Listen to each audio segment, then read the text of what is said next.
Palavra da Verdade, com Hernandes Dias Lopes. Estamos expondo aqui o livro de Amós e hoje vamos trabalhar o texto de Amós 5, versos 14 a 27. Peço que você abra sua Bíblia no texto. Amós 5, 14 a 27.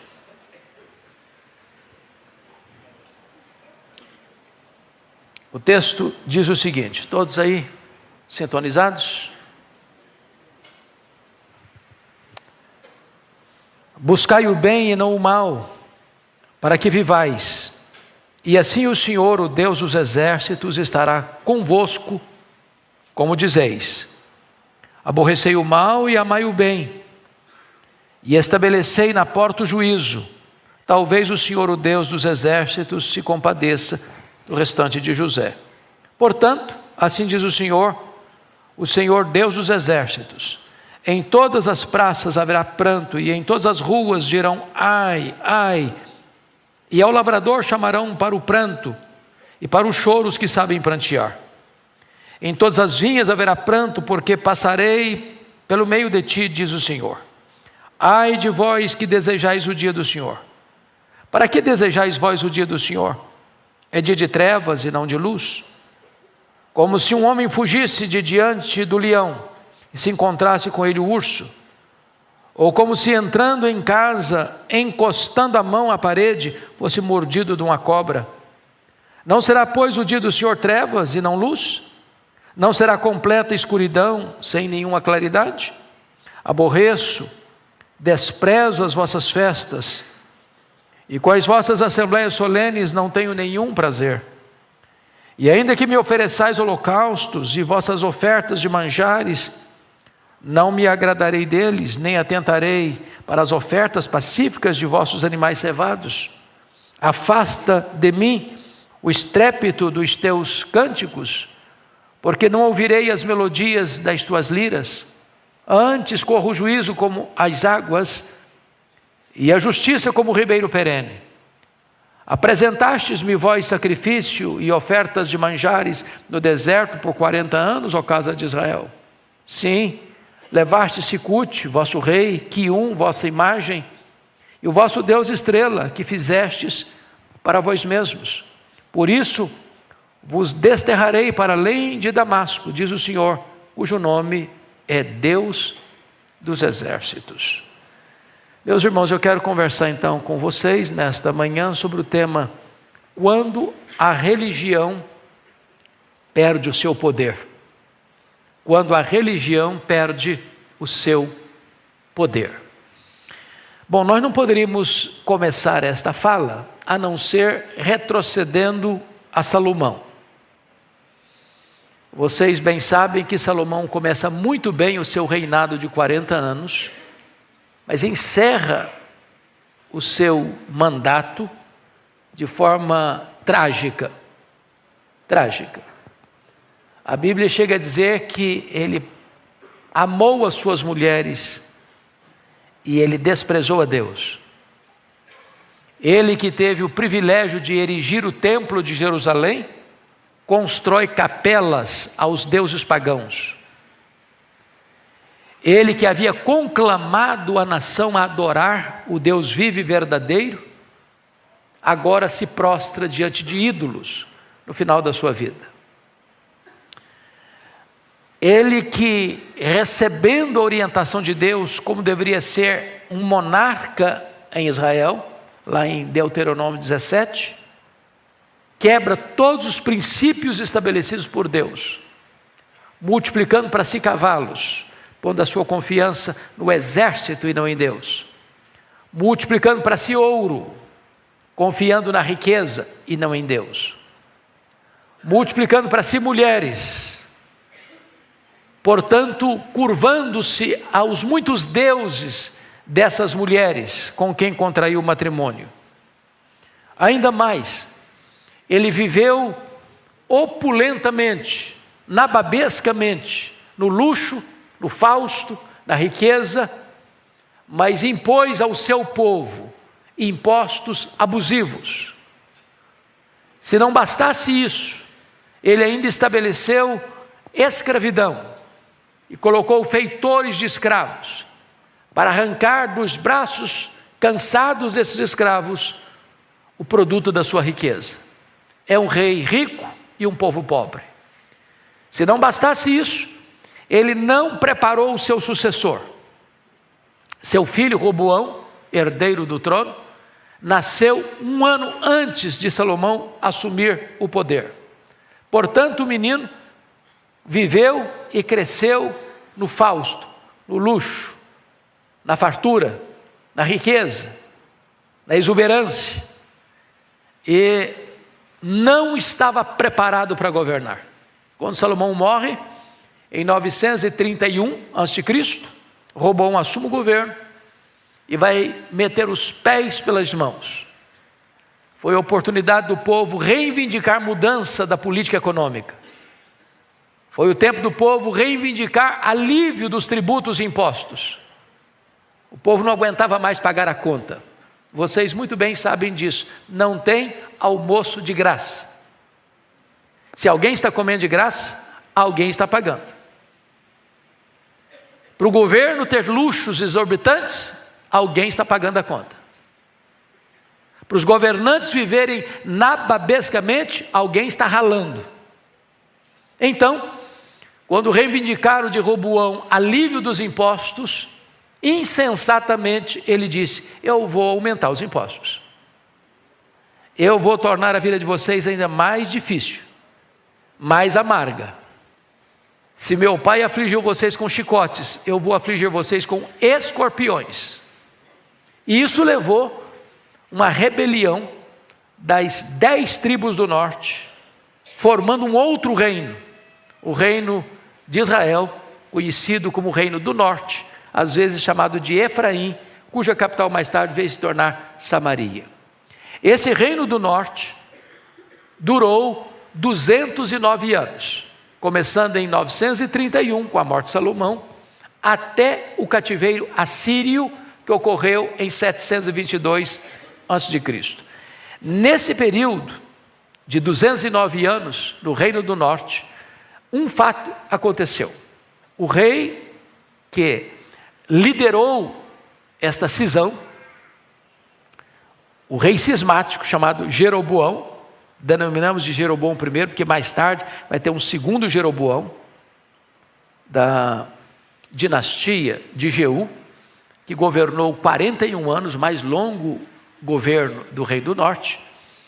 Ele, ao assumir o governo, e aí está muito ligado ao que nós estamos lendo, ele tomou uma decisão, não permitindo os seus súditos irem a Jerusalém, porque as duas tribos, Judá e Benjamim, a sede era Jerusalém, o templo estava em Jerusalém, as festas eram em Jerusalém, os sacrifícios eram em Jerusalém, tudo estava centralizado no templo de Jerusalém. O que é que ele fez? Ele disse para os seus súditos: eu vou criar novos templos. Vou colocar um em Dan, no norte, vou colocar outro templo em Betel, no sul. Vou criar uma nova divindade. Fabricou 2 bezerros de ouro, colocou um em Dan, outro em Betel. Estabeleceu um novo culto, novos sacerdotes, nova liturgia. E todos os 19 reis que governaram, de Jeroboão I até Oséias, que foi o último rei de Israel, todos, sem exceção, andaram nos caminhos de Jeroboão. Ou seja, nunca a idolatria ou a adoração aos bezerros de ouro cessou em Israel. Todos eles. Quem foram esses 19 reis? Jeroboão I, Nadab, Baasa, Elá, Zinri, Onri, Acabe, Acasias, Jorão, Jeú, Jeoacás, Jeroboão I, Jeoás, e agora entra Salum, Menahem, Pecaías, Peca e Oséias. Esses 19 reis, em 9 dinastias diferentes, se considerarmos Zinri, que só governa uma semana como uma dinastia, são 9, se tirarmos fica 8. Todos eles andaram nesse caminho de idolatria, todos. Vale destacar ainda que desses reis, vários deles foram assassinados. Nadab foi assassinado, Elá foi assassinado, Acabe foi assassinado, Jorão foi assassinado.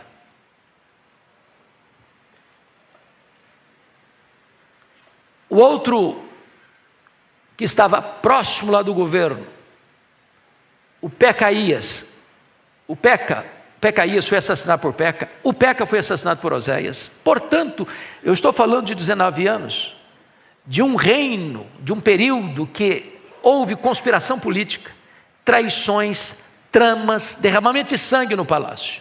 Ou seja, a morte de Salomão, ou melhor dizendo, as más escolhas de Salomão empurrou a nação de Israel para um abismo político, moral, religioso e econômico. Então, esse é o pano de fundo que precisamos para entender o texto que acabamos de ler. Notem vocês que eles divorciaram a religião da ortodoxia.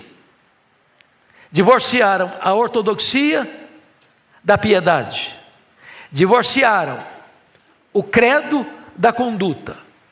E no capítulo 4, nós vimos o que ele disse no versículo 4: vinde a Betel e transgredi, a Gilgal e multiplicai as transgressões.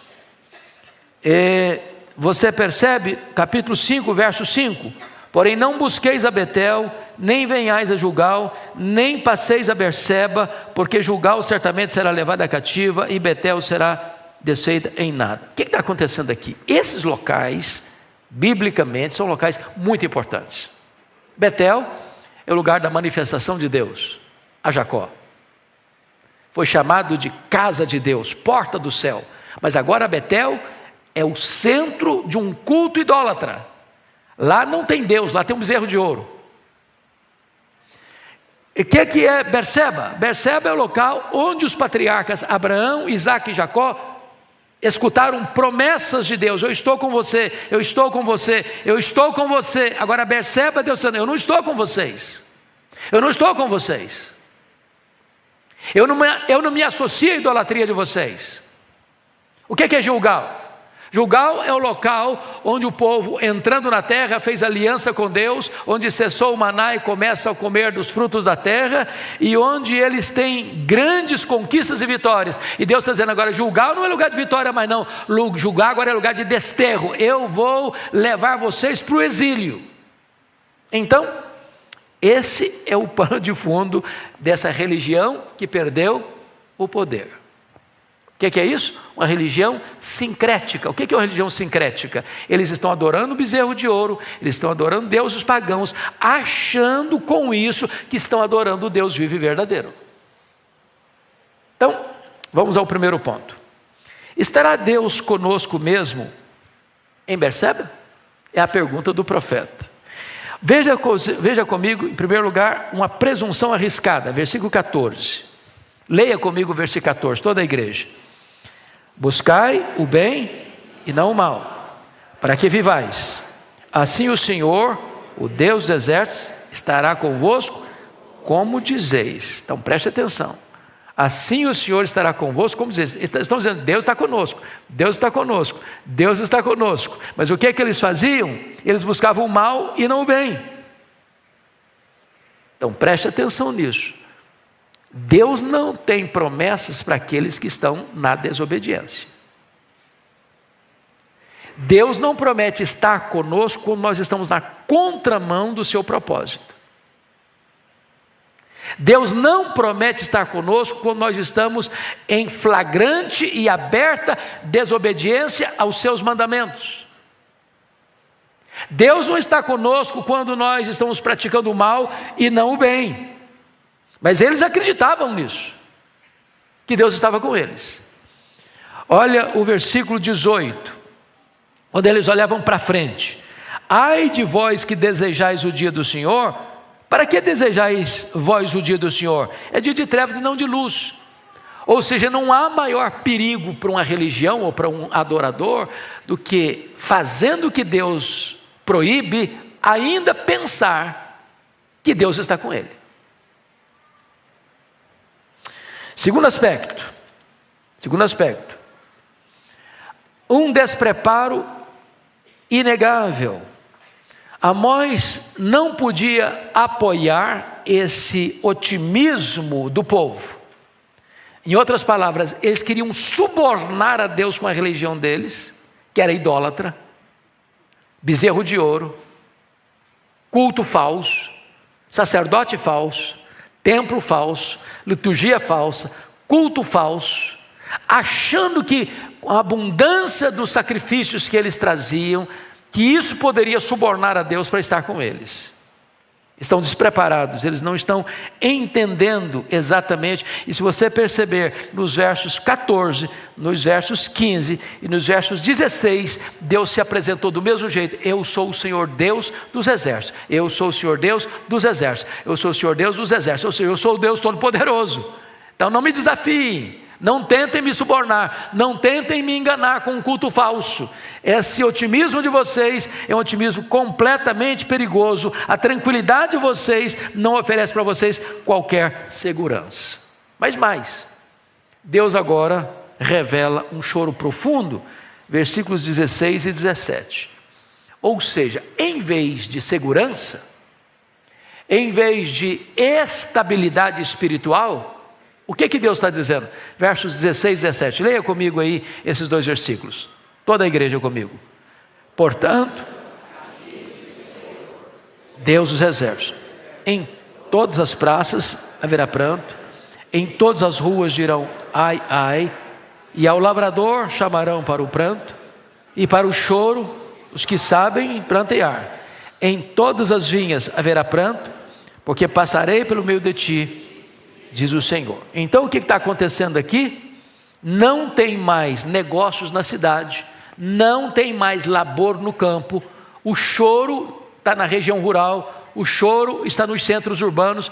Por quê? Porque essa região, esse reino do norte, vai ser levado cativo, como escravos, pela Síria, e vão se dispersar por lá.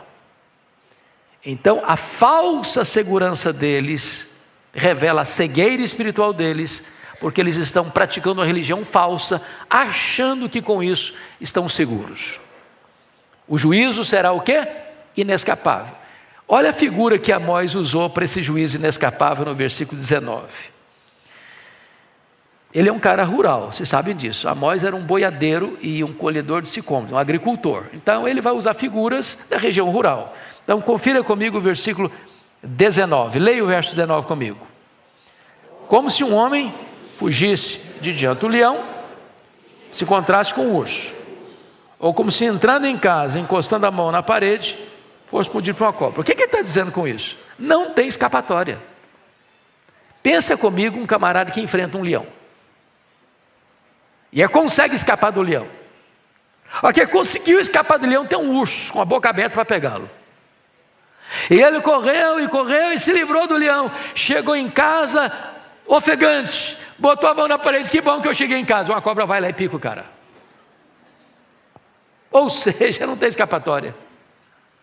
O juízo de Deus virá sobre as 10 tribos do norte, sobre o território de Israel, inescapavelmente. Essa é a ideia aqui do texto. Pois bem, e ele enfatiza de novo a falsa esperança do povo, versículo 18 e versículo 20. Leia o 18 comigo, por favor. Ai de vós que desejais o dia do Senhor. Para que desejais vós o dia do Senhor? É dia de trevas e não de luz. Versículo 20. Não será, pois, o dia do Senhor trevas e não luz? Não será completa escuridão, sem nenhuma claridade? Então veja você que eles estão o quê? Desejando o dia do Senhor, achando o quê? Que esse dia vai ser o dia de luz. Irmãos, preste atenção nisso. não tem nada mais perigoso do que o auto-engano. Não tem nada mais perigoso do que você achar que está tudo bem, quando não está tudo bem. Não tem nada mais perigoso que alguém confiar numa base falsa, uma falsa religião. Eles estão olhando para frente, ardentemente desejando o dia do Senhor, como se fosse um dia de luz. E Deus disse: não, esse dia não vai ser de luz para vocês. Vocês estão confiando numa base falsa, vocês estão professando uma religião falsa, vocês estão tendo uma esperança falsa, vocês estão tendo uma confiança falsa, vocês estão iludindo a vocês mesmos. Esse dia do Senhor não será de luz, ele virá sim, mas será dia de trevas, de choro. Vocês serão apanhados inescapavelmente pelo juízo de Deus. Lá no capítulo 4, versículo 12, Deus já tinha alertado: prepara-te, ó Israel, para te encontrares com o Senhor teu Deus. E eles estão achando que esse encontro vai ser o dia maravilhoso deles, e Deus: não, vai ser o dia de trevas, que vocês não estão confiando em Deus, vocês estão tendo uma religião de presunção e não de realidade. Agora, por que será um dia terrível para eles? É curioso isso aqui. Leia o verso 17 comigo de novo. Vamos juntos? Em todas as vinhas haverá pranto. Por quê?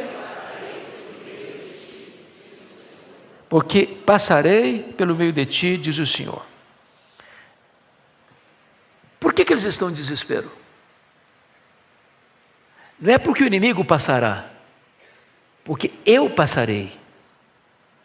Eu passarei pelo meio de ti, diz o Senhor. Então preste atenção nisso.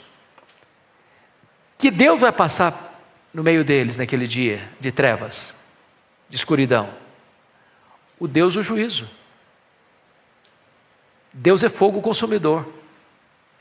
Horrenda coisa é cair nas mãos do Deus vivo. O que o homem semear, isso ele ceifará.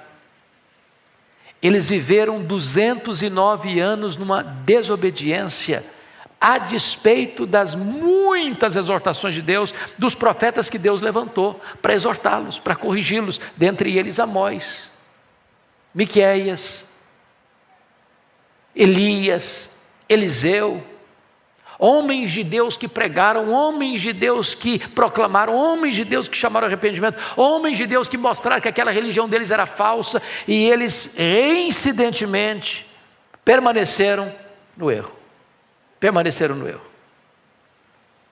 Portanto, a presença de Deus para eles será de juízo e não de livramento. Mas vamos ao segundo ponto, as implicações de estar com Deus e andar com Ele. Então, primeiro ponto, a necessidade imperativa de fazer o bem, versículo 14. Volta o olhar comigo para o versículo 14. Buscai o bem e não o mal, para que vivais, e assim o Senhor Deus dos exércitos estará convosco. Então, note que buscar o bem tem um aspecto positivo e um negativo. Quando você busca o bem, você não busca o mal. Quando você ama o bem, você odeia o mal, porque o verso 14 diz: buscai o bem. No verso 15 diz: aborrecei o mal. Então não dá para você amar o bem e não aborrecer o mal. Porque tem gente que acha que você deve amar o bem, mas você não deve aborrecer o mal. Não, o mal, deixa o mal. Não, você tem que aborrecer o mal. Você não pode ver uma coisa errada e ficar passivo, complacente. Ficar neutro, em cima do muro, uma zona cinzenta. A necessidade de nós nos posicionarmos é grande. Quando você vê o mal prosperando, quando você vê a violência prosperando, quando você vê a corrupção prosperando, quando você vê a idolatria prosperando, quando você vê as coisas acontecendo pelas avessas, seja na questão política, econômica, social, moral, espiritual, isso tem que provocar em você uma angústia, uma revolta interior. Lembra quando Paulo chegou em Atenas? Está lá em Atos 17, versículo 16, que o espírito dele se revoltou por causa da idolatria predominante, reinante na cidade. Às vezes nós olhamos como um turista, olhando, que bonito, tira foto, faz filme, mas aquilo não revolta a gente, que não gera dentro de nós uma ebulição emocional, que não mostra uma reação moral. O texto está dizendo: você ama o bem, mas você odeia o mal. Agora preste atenção noutra coisa. Aborrecei, versículo 14 e 15: buscai o bem e não o mal, para que vivais, assim o Senhor Deus dos exércitos estará convosco. Aborrecei o mal e amai o bem. Veja você que antes de ele dizer amar o bem, no versículo 15, ele diz no verso 14: buscai o bem. O que significa isso? Por que ele colocou buscar o bem antes de dizer amai o bem? Por quê? Porque na prática do bem, a ação precede a emoção. Preste atenção, vou repetir. Na prática do bem, a ação precede a emoção. Primeiro você faz, depois você sente. Você não tem que sentir nada para fazer o que é certo, não faça o certo, ainda você não sinta nada. Que tem gente que quer sentir primeiro. Ele não faz nada porque eu não estou sentindo. Igual o camarada: não, por que você não é dizimista? Eu não sou dizimista porque eu não tenho vontade. Bom, não, você não tem que ter vontade, você tem que fazer. Deixa eu perguntar para vocês honestamente: todo dia, literalmente todo dia, você tem vontade de levantar cedinho para ir para o trabalho? Ou tem dia que você dá vontade de falar: gente, mas por que eu tenho que ir para o trabalho hoje? Deixa eu perguntar para vocês, são pais e mães aqui: todo dia seus filhos têm vontade de levantar cedo para ir para a escola? Só dia de prova de matemática? Mas por que eles vão? Por que você vai para o trabalho? Porque o dever precede a emoção, a vontade. Você faz o que tem que fazer, você faz o que é certo fazer.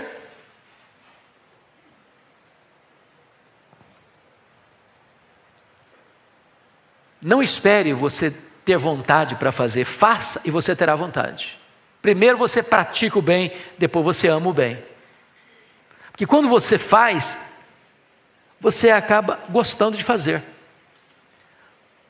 Convenhamos, tem dia que você vem para a igreja por compromisso? Ou todo dia você está assim, hiper motivado?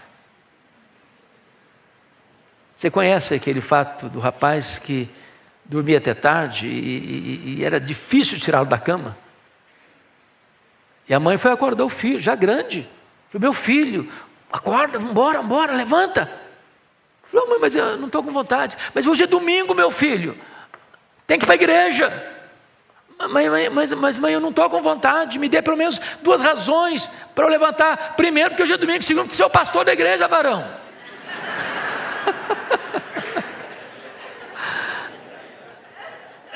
Então faça, depois você vai ter vontade. Eu já vinha algumas vezes para a igreja, irmãos, que o meu corpo estava dizendo: não vá, hoje fica, descansa, vai dormir mais cedo. Aí você vem, nesses dias é que Deus te renova mais ainda. Nesse dia Deus dá um banho de renovo físico, emocional, espiritual. Faça, e depois vem à vontade. Primeiro você busca o bem, depois você ama o bem. Terceiro, a prática do bem implica em mudança do tecido social. Olha o versículo 15 comigo. Leia o 15 comigo, vamos lá. Aborrecei o mal e amai o bem, e estabelecei na porta o juízo. Talvez o Senhor Deus dos exércitos se compadeça do restante de José. Então preste atenção aqui. Religião que não muda o tecido social da nação é uma falsa religião. Você sabe que o IBGE, nas suas pesquisas aí, já está dizendo que o Brasil está chegando a 30% de evangélicos. A pergunta é: temos sido o sal que coíbe a decomposição? Porque uma pessoa, às vezes, se declara evangélico, mas a vida não mudou, o comportamento não mudou, O empresário continua passando a perna nos outros. O empregado continua fazendo corpo mole e não dando o seu melhor. Nos seus negócios, as coisas não são tão limpas, não são tão claras. O político é evangélico, mas ele às vezes está envolvido nas mesmas tramas de corrupção. Então, o texto está dizendo que você precisa estabelecer na porta o juízo. E a porta, por que ele está falando isso? Porque naquela época os tribunais ocorriam na porta da cidade. A porta da cidade era o centro nevrálgico do poder judiciário, onde as causas do povo eram julgadas. O que Deus está dizendo é que se você vai para o templo e adora e faz muita coisa e oferece muito sacrifício, e a liturgia é muito pomposa e tem muita coisa acontecendo, mas lá não se exerce justiça, lá não se faz justiça, lá o oprimido acontece, a opressão acontece, lá a corrupção acontece, esse culto aqui não vale nada para Deus. Deus está mais interessado que aconteça justiça na rua do que aconteça cânticos no templo.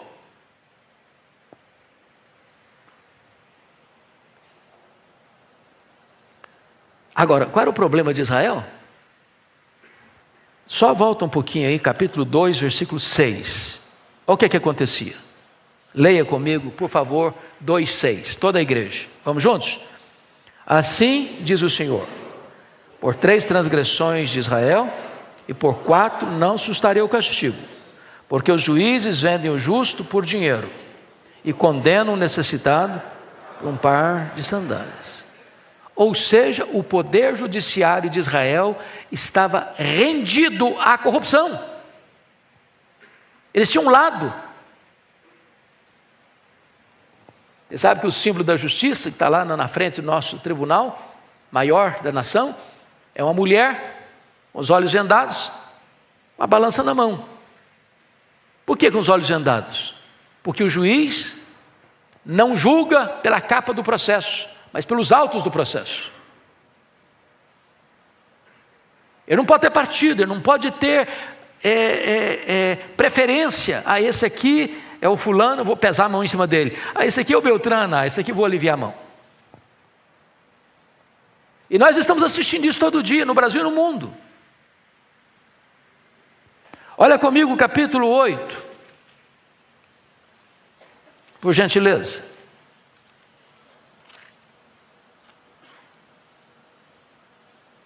Versículos 4-6, leia comigo. O que estava acontecendo lá em Israel? Ouvi isto, vós que tendes gana contra o necessitado, e destruís os miseráveis da terra, dizendo: quando passará a festa da lua nova, para vendermos os cereais, e o sábado, para abrirmos os celeiros de trigo, diminuindo o efa, aumentando o ciclo, e procedendo dolosamente com balanças enganosas, para comprarmos os pobres por dinheiro, e os necessitados por um par de sandálias, e vendermos o refúgio do trigo. Eles estavam comprando os pobres por dinheiro nas cortes. Tinha juiz se vendendo por um par de sandálias, para condenar um pobre, um necessitado, um inocente. E é isso que o profeta está denunciando aqui no versículo de número 15. Volta lá, 5:15, vamos ler de novo o 5:15. Todos comigo. Aborrecei o mal e amai o bem, e estabelecei na porta o juízo. Talvez o Senhor Deus dos Exércitos se compadeça do restante de José.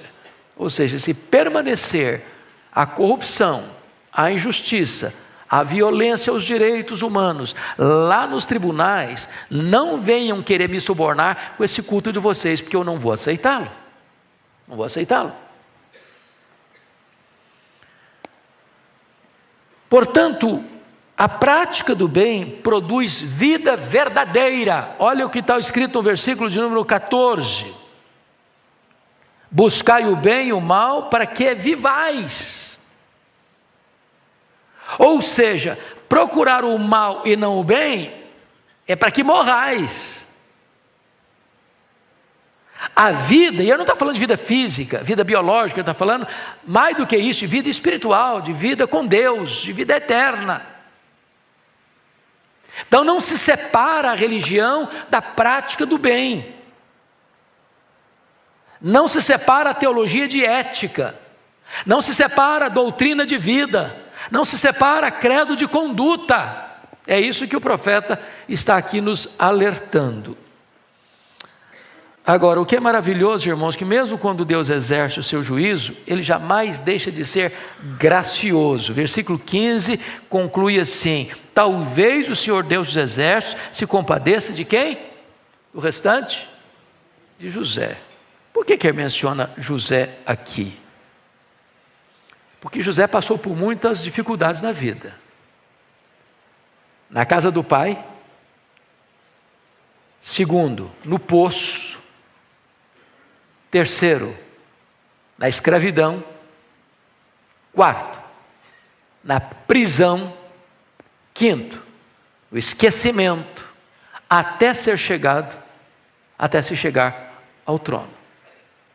E em todas essas fases da vida de José, há um estribilho em Gênesis: Deus era com ele, Deus estava com ele, Deus estava com ele, Deus estava com ele, Deus estava com ele.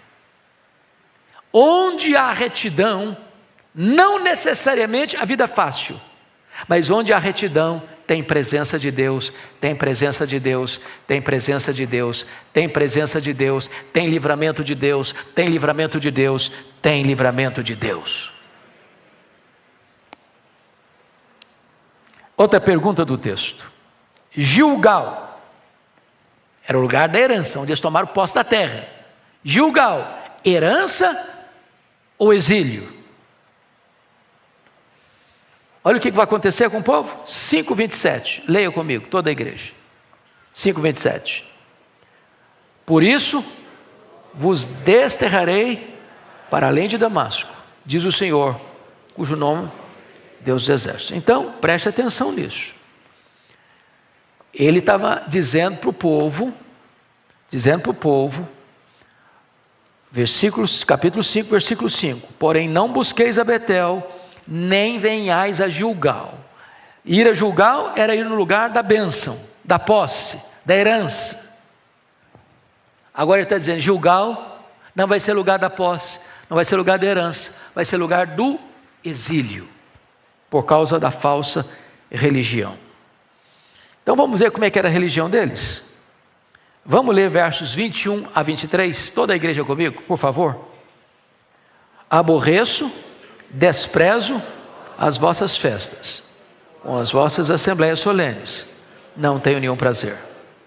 E ainda que me ofereçais holocaustos e vossas ofertas de manjares, não me agradarei deles, nem atentarei para as ofertas pacíficas de vossos animais cevados. Afasta de mim o estrépito dos teus cânticos, porque não ouvirei as melodias das tuas liras. Então preste atenção nisso. Deus está olhando a religiosidade deles. O que tinha lá? Abundância de sacrifícios. O que tinha lá? Muitas ofertas. O que tinha lá? Muita música. Para um observador raso, superficial, ao olhar todo aquele aparato, bateria palma para eles. Vocês estão de parabéns. Que cultos maravilhosos. Quantas ofertas, quantos sacrifícios, quanta abundância, quanta música, quantos cânticos, que liturgia linda, que liturgia fervorosa, que cânticos maravilhosos. E Deus olha a mesma cena e usa palavras muito duras: aborreço, desprezo, afasta de mim, não suporto, não ouvirei. Por quê? Porque Deus, antes de aceitar o culto, Ele precisa aceitar quem? O adorador. Antes de aceitar a oferta, Ele precisa aceitar quem? O ofertante. Então, o que se passa aqui dentro desse santuário não é o que agrada a Deus, se a vida que me precede a entrada nesse santuário não está em sintonia com a vontade de Deus. Solene alerta. Aconteceu isso com Caim e Abel. Deus não aceitou Caim e não aceitou a oferta. Deus aceitou Abel e aceitou a oferta. Aconteceu isso com Rofini e Finéias, lembram? Estavam numa guerra e eles pensaram, é a arca da aliança que não está aqui, vamos levar a arca da aliança. Aí levaram a arca da aliança, já tinham sofrido uma perda de 3.000 homens, agora 30.000 homens morrem, porque o problema não era a arca, mas quem carregava a arca. Isso aconteceu, diz a Escritura, lá no profeta Isaías, capítulo 1, Deus está dizendo, eu aborreço esses rituais de vocês. Eu aborreço porque vocês não me conhecem. O boi conhece o seu dono, mas vocês não me conhecem. Isso aconteceu lá com o profeta Malaquias, capítulo 1, versículo 10, a ponto de dizer, é melhor vocês fecharem a porta da igreja, do que apresentarem para mim sacrifícios que eu abomino. Então, isso não é uma mensagem dura que Amós entregou à sua nação 700 anos antes de Cristo. Essa é uma mensagem que confronta o meu coração, o seu coração, o nosso coração. Há muita religiosidade sem nenhuma vida. Agora veja você que o desgosto de Deus tem a ver com um culto que tem empolgação, mas não tem transformação. Eu fico imaginando, irmãos, com a cena que ele mostra aqui, festas, assembleias solenes, holocaustos, ofertas de manjares, música estridente, melodias, tudo isso faz parte de uma liturgia. Tudo isso pode ser agradável. Mas o que é que precisa para que essas cerimônias todas sejam agradáveis? Que a vida do adorador esteja em sintonia com a santidade, com o projeto de Deus. Mas pior do que isso, e eu vou abordar isso aqui a pouquinho, é que o problema deles é que a prática da justiça deveria preceder o ritual religioso. Veja comigo os versos 23 e 24. Vamos ler em voz alta, 23 e 24. Afasta de mim os tempos dos teus cânticos, porque não ouvirei a melodia das tuas liras. Antes, corra o juízo como as águas, e a justiça como o ribeiro perene. Então vamos entender isso aqui. Liturgicamente eles eram avivados, mas eticamente reprovados. O que é que eles tinham? Carisma. O que é que eles não tinham? Caráter. Eles cantavam bonito, mas para Deus era um barulho insuportável. O que Deus estava querendo deles? Mais sacrifícios? Mais holocaustos? Mais ofertas de manjares? Mais música? Não. Verso 24, antes, em vez disso, corra o juízo como as águas e a justiça como o ribeiro perene. Qual era o problema de Israel? Qual era o problema de Israel? Culto divorciado da vida. Qual era o problema de Israel? A estrutura foi montada para que os ricos ficassem mais ricos, com casas de marfins. As mulheres foram chamadas por ele, Amós, de vacas de Bazã. Se fosse hoje dava processo. Diziam para os seus maridos, dai cá e bebamos, pega mais, explora mais, rouba mais, corrompe mais, nós queremos viver nababescamente, deixa os caras ralar por lá. E lá atrás as cortes apoiando os ricos, que exploram os pobres, que aguardam uma hora para vender o refúgio do trigo, com um peso menor, por um preço maior. E eles estão amparados pelo poder judiciário para se corromperem ainda mais. E de repente, toda essa estrutura social agora vai para o templo. Agora é o culto. Agora nós vamos oferecer a Deus um culto, tá? Solene. Muita música, muito sacrifício, muito holocausto, muitas ofertas, como se pudessem subornar a Deus. O que o profeta está dizendo? Antes corra o juízo. Deus está mais interessado em que haja justiça nas cortes. Deus está mais interessado que haja justiça e honestidade nos negócios internacionais. Deus está mais interessado em que se pratique a justiça nos negócios comerciais e nas relações interpessoais do que um culto cheio de pompa no templo.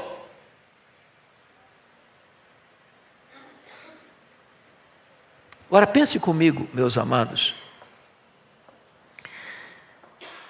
que retidão de vida e não abundância de rituais é o que agrada a Deus. Para um pouquinho para pensar na religiosidade evangélica brasileira. Para um pouquinho para pensar. O que você tem visto?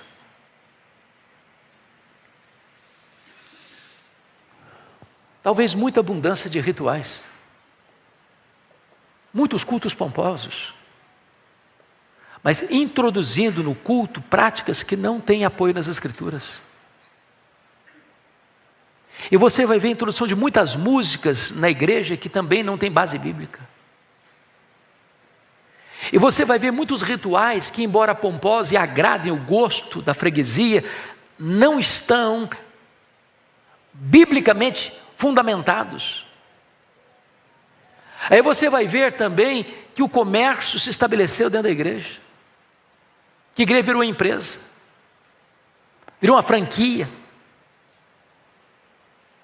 onde tem pastor que vende a igreja de porteira fechada, o templo, os membros, os móveis, que a igreja é dele, onde o púlpito virou um balcão, onde o evangelho virou um produto, onde o templo virou uma praça de negócio, onde os crentes se transformaram em consumidores, e onde o objetivo de tudo é o lucro. Não é diferente de Samaria. E Deus não se impressiona com números, e Deus não se impressiona com multidões, e Deus não se impressiona com sacrifícios abundantes. Deus quer que corra o juízo e a justiça, a verdade, a ortodoxia, a ortopraxia. Esse é o culto que agrada a Deus. Mas, me permita encerrar. O profeta termina denunciando o sincretismo religioso. O que é sincretismo religioso? A palavra sincretismo religioso significa a mistura de crenças. Por exemplo, quando uma pessoa, na melhor das intenções, sinceramente achando que está certa, pega uma imagem, seja de barro, de gesso, de pedra, de pau, de prata, de ouro, ele fabricou essa imagem, ou alguém fabricou essa imagem, ele se prostra diante dessa imagem, não estou adorando essa imagem é apenas um elo de ligação, eu estou adorando a Deus por meio dessa imagem. Isso é sincretismo. Qual era o problema de Israel? Eles achavam que estavam adorando a Deus, mas eles fizeram o quê? Botar bezerro de ouro. Então o bezerro de ouro nunca deixou de ser adorado em Israel durante 209 anos, do começo ao fim desse reinado, desse reino, durante 209 anos, 19 reis, 8 dinastias, se incluídos em rei, 9 dinastias, e eles nunca abandonaram esse culto sincrético. Não, nós estamos adorando a Deus, nós estamos cantando para Deus, nós estamos fazendo ofertas para Deus, mas usando o quê? Bezerro de ouro. Bezerro de ouro é o instrumento, é o mediador. Sincretismo. Olha a denúncia final do profeta, versos 25 a 27. Leia comigo, por favor.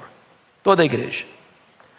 Apresentastes-me vós sacrifícios e ofertas de manjares no deserto por 40 anos, ó casa de Israel?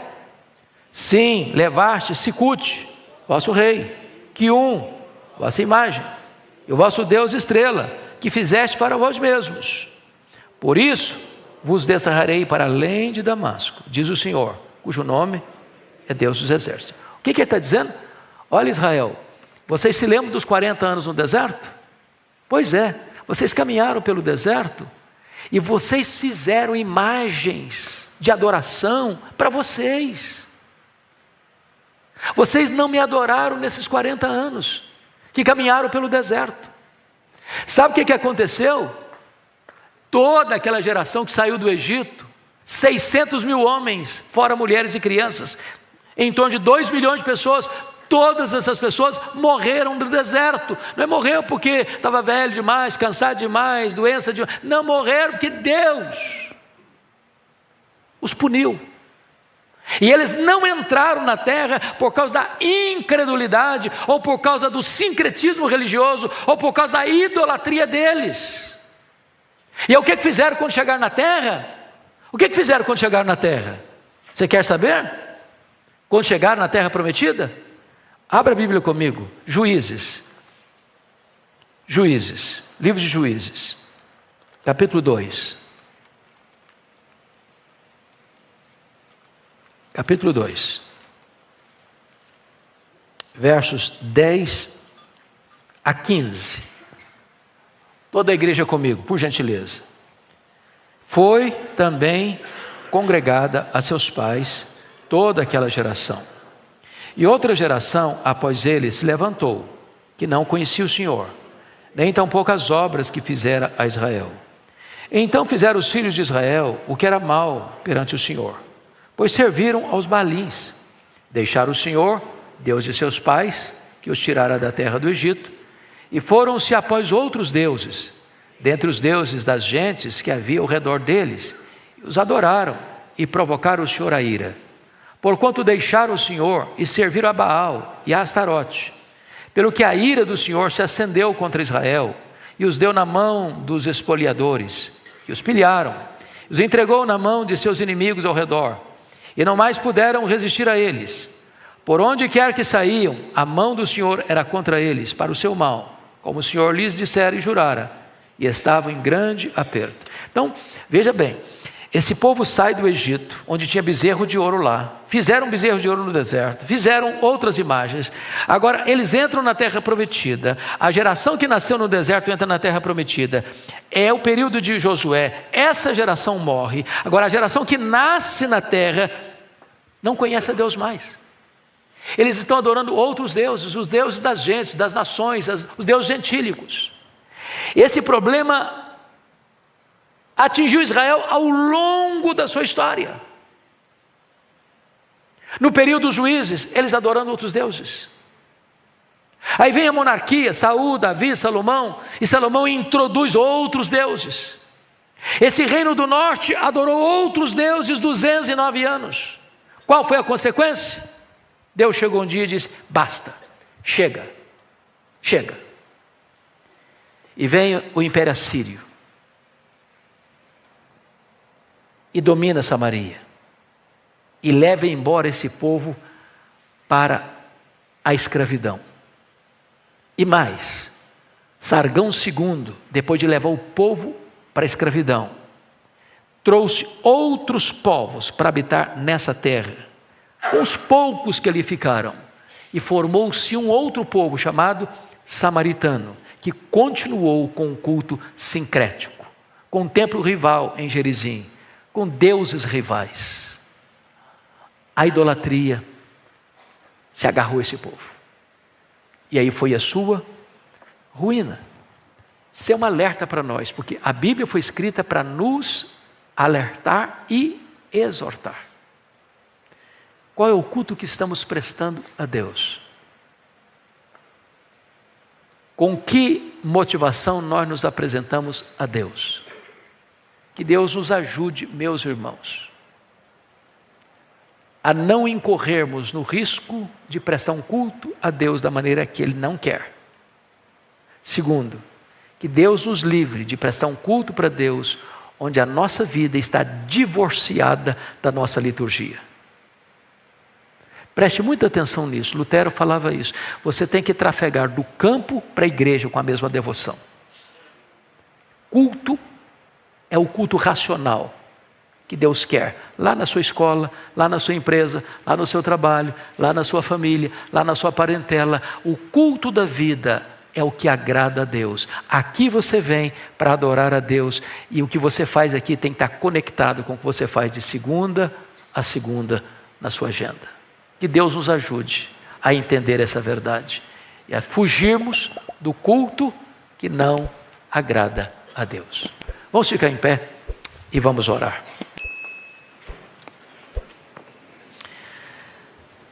Senhor, nós te agradecemos pelo alerta da tua palavra. Nós te agradecemos porque ela não se adequa a nós, ao nosso gosto, à nossa preferência. Ela requer de nós que nos adequemos a ela. Rogamos-te, meu Deus, que tu nos livres da idolatria, do sincretismo religioso, que tu nos livres da prática da injustiça, que tu nos dês um coração quebrantado, humilde, honesto, que te adore em espírito e em verdade. Abençoa o teu povo, fortalece a tua igreja e reaviva o nosso coração, para nós te buscarmos de todo o nosso coração e te adorarmos como tu requeres ser adorado. Oramos em nome de Jesus. Amém.